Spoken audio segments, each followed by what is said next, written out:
fuel line.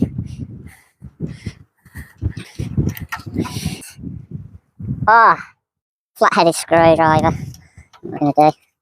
I'll see the light through that, so would be perfect. And then what we're going to do is just try and clear. So that's what we need. We need that to be able to just clean out the actual little bowl.